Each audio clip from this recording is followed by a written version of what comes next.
ಅಫ್ಜಲ್ಪುರ್ ಮೊರಾರ್ಜಿ ದೇಸಾಯಿ ಶಾಲೆಯಲ್ಲಿ 55 ಮಕ್ಕಳು ಉಪಹಾರ ಸೇವನೆ ಮಾಡಿ ವಾಂತಿ ಭೇದಿಯಾಗಿ ಆಸ್ಪತ್ರೆಯಲ್ಲಿ ಸೇರಿದ್ದಾರೆ. ಹಾಸ್ಟೆಲ್ಗೆ ಯಾವುದೇ ಸೌಲಭ್ಯ ಇಲ್ಲ. ಕಳಪೆ ರೋಡ್ ದುಸ್ಥಿತಿಯಿಂದ ಕೂಡಿದೆ. ದಂಡೋತಿ ಅಲ್ಲೂ ಅದೇ ಆಗಿದೆ. ಸಿಂಧಿಗಲ್ಲೂ ಆಗಿದೆ. ಸರ್ಕಾರ ಗುಣಮಟ್ಟದ ಆಹಾರ ನೀಡಬೇಕು. ಕರ್ನಾಟಕದಲ್ಲಿ ಎಲ್ಲೂ ಆಗದ ಘಟನೆ ಕಲಬುರಗಿಯಲ್ಲಿ ಆಗುತ್ತಿದೆ. ಇದಕ್ಕೆಲ್ಲ ಉಸ್ತುವಾರಿ ಸಚಿವರು ನಿರ್ಲಕ್ಷ್ಯವೇ ಕಾರಣವೆಂದು ಮಾಜಿ ಸಂಸದ ಡಾಕ್ಟರ್ ಉಮೇಶ್ ಜಾಧವ್ ಆರೋಪಿಸಿದರು. ಕಲಬುರಗಿ ನಡೆದ ಜಿಲ್ಲಾ ಬಿಜೆಪಿ ಪಕ್ಷದ ಕಚೇರಿಯಲ್ಲಿ ಸುದ್ದಿಗೋಷ್ಠಿಯನ್ನು ಉದ್ದೇಶಿಸಿ ಮಾತನಾಡಿದ ಅವರು, ಗುಣಮಟ್ಟದ ಆಹಾರ ನೀಡುವಲ್ಲಿ ವಿಫಲವಾಗಿದೆ.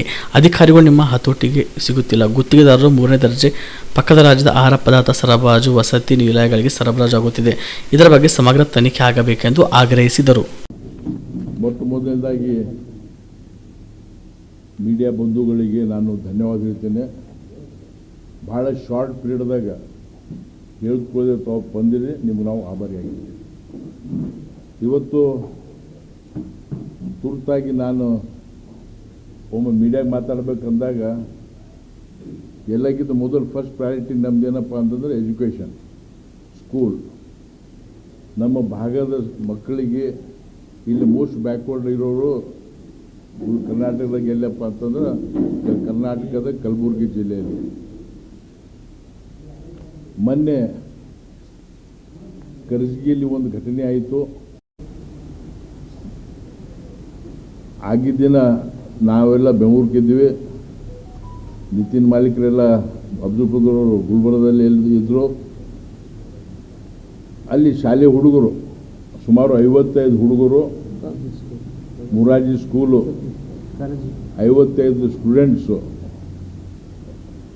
ಮುಂಜಾನೆ ನಾಷ್ಟ ಮಾಡಿದ ಕೂಡಲೇ ಅವ್ರಿಗೆ ಹೊಟ್ಟೆ ಬ್ಯಾನಿ ಚಾಲುವಾಗಿ ಉಲ್ಟಿ ಮತ್ತು ಲೂಸ್ ಮೋಷನ್ನು ಕೇಳೋಗಾಯ್ತು. ಅಲ್ಲಿ ಆ ನಾಷ್ಟ ಮಾಡುವಾಗ ಹುಡುಗರು ಹೇಳಿದ್ರಂತೆ, ನಾನು ಕೇಳಿದ್ದೀನಿ. ನಾನು ಒಂದು ಹಳ್ಳಿ 2-3 ಹಳ್ಳಿಯವ್ರಿಗೆ ಹೋಗಿದ್ವಿ, ಹಾಸ್ಟೆಲ್ಗೆ ಹೋಗಿ ಬಂದೆ ರಾತ್ರಿ. ಅವ್ರು ಹೇಳಿದ್ರು, ಮುಗ್ದು ಮಕ್ಕಳು ಹೇಳಿದ್ರು, ಸರ್ ನಾವು ಈ ನಮಗೆ ನಾಷ್ಟ ಕೊಟ್ಟಿದ್ದು ವಾಸನೆ ಬರಲಿಕ್ಕತ್ತದ, ಆದರೂ ಜಬರ್ದಸ್ತಿಲೇ ನಮಗೆ ನಾಷ್ಟ ಕೊಟ್ಟರು ಅಂತ ಹೇಳಿದ್ರು. ಇದು ಕರ್ಜಗಿ ಮೊರಾರ್ಜಿ ಸ್ಕೂಲ್. ನಾನು ನಿನ್ನೆ ಎಲ್ಲ ಇದೆ, ನಾನು ಡಿ ಸಿನೂ ಮಾತಾಡಿದ್ದೀನಿ. ಬೆಳಿಗ್ಗೆ ಡಿ ಸಿ ಅವರು ಅಫ್ಜಲ್ಪುರ್ ಬಂದು ಹೋದರು, MLA ಅವರು ಬಂದು ಹೋಗ್ಯಾರ. ಅವ್ರು ಎಲ್ಲಿ ಬಂದು ಹೋಗ್ಯಾರ ಅಂತಂದ್ರೆ ಹಾಸ್ಪಿಟ್ಲ್ಗೆ ಹೋಗ್ಯಾರ, ಹಾಸ್ಪಿಟ್ಲ್ ದವಾಖಾನೆಗೆ ನೋಡಿ ಹೋಗ್ಯಾರ. ಅದು ನಾವೆಲ್ಲ ಹಾಸ್ಟೆಲ್ಗೆ ಹೋದ್ವಿ, ಸ್ಕೂಲಿಗೆ ಹೋದ್ವಿ. ಅಲ್ಲಿ ಹೋದಾಗ ಆ ಮೇನ್ ರೋಡಿಂದ ಸ್ಕೂಲಿಗೆ 2 ಕಿಲೋಮೀಟರ್ ರೋಡ್ 1 ವರ್ಷ ಹಿಂದೆ ಮಾಡ್ಯಾರ ಅಂತ ಹೇಳ್ತಾರೆ. KKRDB ಯಾರು ಮಾಡ್ಯಾರ ಗೊತ್ತು, KKRDB. ಆ ರೋಡ್ ಅಂದ್ರೆ ಅಲ್ಲಿ ಹೋಗ್ಲಿಕ್ಕೆ ಒಂದು 20 ನಿಮಿಷ ಬೇಕು ಅಲ್ಲಿಂದ ಅಲ್ಲಿ ಮುಟ್ಲಿಕ್ಕೆ. ಕಳಪೆ ರೋಡ್, 1 ಫೀಟ್ ಅಲ್ಲಿ ಗುಂಡಿಗಳಾಗ್ಯಾವ. ಮಕ್ಕಳಿಗೆ ಎತ್ಕೊಂಡು ಬಂದಾರ, ನನಗೆ ತೋರಿದ್ರು, ನಮಗೆ ಫೋಟೋನು ತೋರಿದ್ರು. ಭಾಳ ಕಷ್ಟದಿಂದ ಮಕ್ಕಳಿಗೆ ಶಿಫ್ಟ್ ಮಾಡ್ಯಾರ, ಇದು ತಂದು ಹಾಕ್ಯಾರ. ಈ ಅಫ್ಜಲ್ಪುರ್ ಅಂತ ಇದು ಬಾರ್ಡರ್ ತಾಲೂಕ, ಬಡತನ ಜಾಸ್ತಿ ಅದ, ಮೈಗ್ರೇಷನ್ ಜಾಸ್ತಿ ಅದ. ಅಲ್ಲಿ ಇರೋರು ಬಡ ಮಕ್ಕಳು, ದಿನ ದಲಿತರು 90% ನಮ್ಮ ಬ್ಯಾಕ್ವರ್ಡ್ ಮಂದಿನೇ ಇರ್ತಾರೆ ಅಲ್ಲಿ. ಅಂಥ ಪರಿಸ್ಥಿತಿ ಆಗ್ಯದ. ಇದ್ರ ಹಿಂದೆ ಮೊದಲು ಗುಂಡುಗರ್ತಿಯಲ್ಲಿ ನಮ್ಮದು ದಂಡೋತಿಯಲ್ಲೂ ಆಯಿತು, ಮೊರಾರ್ಜಿ ಸ್ಕೂಲ್ ಮೈನಾರಿಟಿ ಸ್ಕೂಲ್ ಆಯಿತು. ಇವತ್ತು ಇನ್ನೊಂದು ಸಿಂಧನೂರ್ದಾಗೂ ಏನೋ ಆಗ್ಯದಂತ ಪತ್ರಿಕೆದಲ್ಲಿ ನಾವು ಕೆಲವು ನೋಡಿವಿ. ಅಲ್ಲಿ ನಾಷ್ಟದಾಗ ಹುಳ ಬಂತು, ಅನ್ನೋ 35 ಹುಡುಗರು ಅಡ್ಮಿಟ್ ಆಗ್ಯಾರಂತೆ. ಇದು ನಾವು ಸರ್ಕಾರಕ್ಕೆ ಒತ್ತಾಯ ಮಾಡ್ತೀವಿ. ನಾನು ಆ್ಯಸ್ ಎ ಡಾಕ್ಟರ್, ನಮಗೆ ಗೊತ್ತದ ಸ್ಟೂಡೆಂಟ್ ಮಕ್ಕಳು ಹೆಲ್ತ್ ಸರಿ ಇರಬೇಕಂದ್ರೆ ಅವರಿಗೆ ನ್ಯೂಟ್ರಿಷಿಯಸ್ ಫುಡ್ ಇರಬೇಕು. ಒಳ್ಳೆ ಕ್ವಾಲಿಟಿ ಫುಡ್ ಇದ್ದಾಗ ಅವರಿಗೆ ದೇಹನೂ ಬೆಳೀತದ, ಬುದ್ಧಿನೂ ಬೆಳೀತದ, ಎಲ್ಲ ರೀತಿಯಿಂದ ಒಳ್ಳೇದಾಗ್ತದೆ. ಇವತ್ತು ಇಡೀ ಕರ್ನಾಟಕದಾಗ ಇಂಥ ಪರಿಸ್ಥಿತಿ ಆಗಿದೆ ಅಂತ ಕಾಣಿಸ್ತದೆ. ಅದಕ್ಕೆ ನಾವು ಇಲ್ಲಿ ನೇರವಾಗಿ ಇಲ್ಲಿ ಉಸ್ತುವಾರಿ ಮಂತ್ರಿ ಪ್ರಿಯಾಂಕ್ ಖರ್ಗೆ ಅವರಿಗೆ, ನೀವು ರಾಜಕೀಯ ಮಾಡಿರಿ, ಇಂಟರ್ನ್ಯಾಷನಲ್ ರಾಜಕೀಯ ಮಾಡಿರಿ, ಸ್ಟೇಟ್ ರಾಜಕೀಯ ಮಾಡಿರಿ, ನಮಗೆ ಅಭ್ಯಂತರ ಇಲ್ಲ. ಆದರೆ ನೀವು ಎಲ್ಲಿಂದ ಎಲೆಕ್ಟ್ ಆಗಿರಿ, ಯಾರಿಂದ ನಿಮ್ಮ ತಂದೆಯವರು 8 ಸಲ MLA, 9 ಸಲ ಆಗಿ 2 ಸಲ ಮಂತ್ರಿ ಆಗ್ಯಾರ.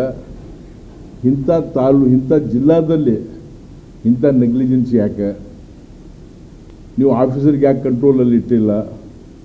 ನೀವು ಬೇಸಿಕ್ ಊಟ ಕೊಡೋದನ್ನು ಒಬ್ಬ IAS office KS officer IAS officer ಯಾರೋ ಸೀನಿಯರ್ ಅಧಿಕಾರಿ ಹೋಗಿ ಅಲ್ಲಿ ಊಟದ್ದು ಚೆಕ್ ಮಾಡಬೇಕು. ನನಗೆ ಅಲ್ಲಿ ಹೋದ್ಮೇಲೆ ಕೆಲವು ಹೇಳಿದ್ರು, ಸರ್ ಈ ಫುಡ್ ಗ್ರೇನ್ ಅವ ಅಂತಂದ್ರೆ ಇದು ವೆರಿಫೈ ಮಾಡಿ, ಸಬ್ಜೆಕ್ಟ್ ಟು ವೆರಿಫಿಕೇಷನ್. ಅವ್ರೇನು ಹೇಳಿದ್ರು, ಇವರು ಟೆಂಡರ್ ತೊಗೊಂಡವರು ಫುಡ್ ಅವ್ರು ಸಪ್ಲೈ ಮಾಡಲ್ಲ ಸರ್ ಅಂತಂದರು. ಅವರು ಕಾಂಟ್ರಾಕ್ಟ್ರ್ ಏನಾದರೆ ಸೀದಾ ವಾರ್ಡನ್ಗಳಿಗೆ ರೊಕ್ಕ ಕೊಡ್ತಾರೆ, HMಗಂತೂ ಯಾರು ರೊಕ್ಕ ಕೊಡ್ತಾರೆ. ಅದರಿಂದ ಅವರು ಅಲ್ಲಿ ಏನು ಸಿಗ್ತದೆ ಮಹಾರಾಷ್ಟ್ರದಿಂದ second grade third grade food grade ಬಿಟ್ಟಾಕವು, ದನಕ್ಕೆ ಹಾಕವು ಅಂಥವು ಪದಾರ್ಥ ತಂದು ಇವತ್ತು ಕೊಡ್ತಾರಂತ ಹೇಳಿ ಅಲ್ಲಿ ಜನರು ಹೇಳಿ. ಇವೆಲ್ಲ ವೆರಿಫಿಕೇಷನ್, ಸಬ್ಜೆಕ್ಟ್ ಟು ವೆರಿಫಿಕೇಷನ್.